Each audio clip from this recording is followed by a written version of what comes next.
biggest show of 2003 was Wicked, a $40 million gamble that reflects how art and commerce intersect on Broadway. Developed by Hollywood producer Mark Platt, Wicked is the second Broadway production backed by Universal Studios. A film can generate an awful lot of money very quickly, almost immediately, over a 3-day weekend. The scariest thing about the theater is it could open and nobody saw what you saw, and in a very short time, it's just gone.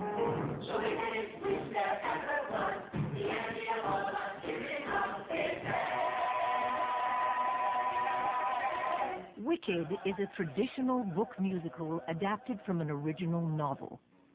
Its commercial appeal lies in America's fascination with the Wizard of Oz. But producing a magical fantasy on Broadway means confronting a harsh economic reality. The theater is a handmade enterprise. There are no economies of scale or economies of technology. Costumes, sets are handmade, created for the particular show. It's a highly labor-intensive process. Wicked strikes me as huge. I've never been in anything, this kind of spectacular nature. I mean, the first notes of the show with the orchestra go like.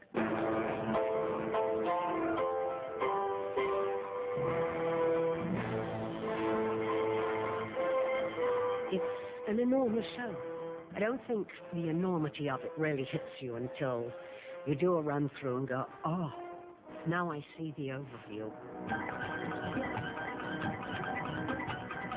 Monkeys fly and there are magic tricks. There were so many visual demands that it was going to be hard to tell much more from a workshop. Therefore, for better or worse, we had to do a production. San Francisco is really an old-fashioned pre-Broadway tryout. Used to be you would go to a few different cities and then come in. You'd work on it out of town away from sort of New York vultures. You're really coming together to go into New York and face what is an enormous amount of pressure.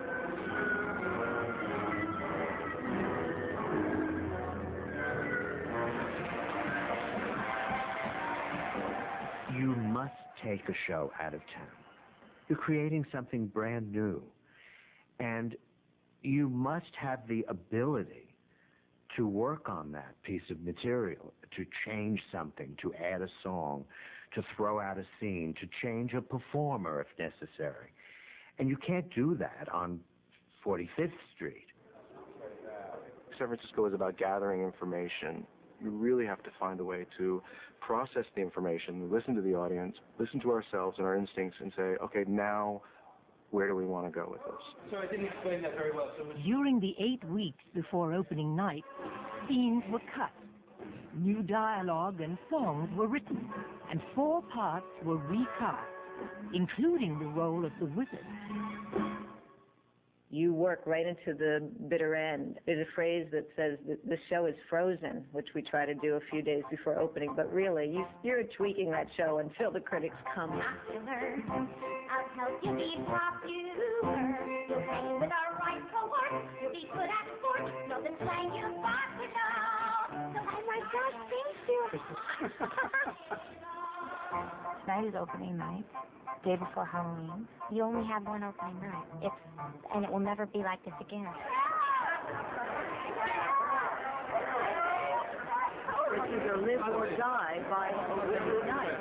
Something that could have been 5 years in coming, and $10 million can go down in 2 hours. I know about popular, and with goodness for me, to be who you'll be, instead of dreary who you were so far. There's nothing that can stop you from becoming popular.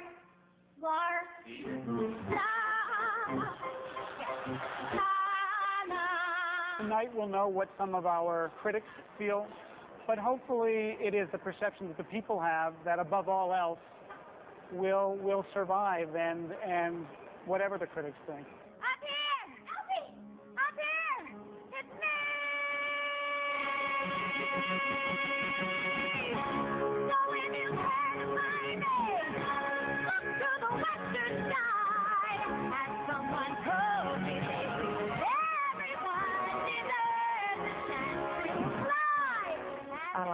reviews will be out, and I'm not going to say it doesn't matter, but we're doing our show. We're telling this story. We're asking people to go on this. I think it's bigger than us now.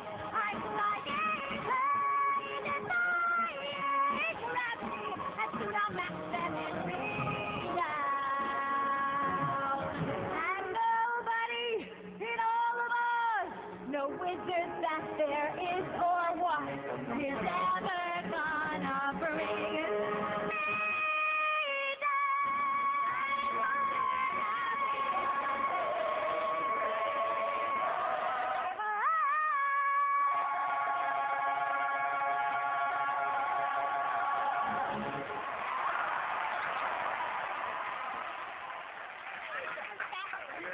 In their reviews of the show, critics were divided.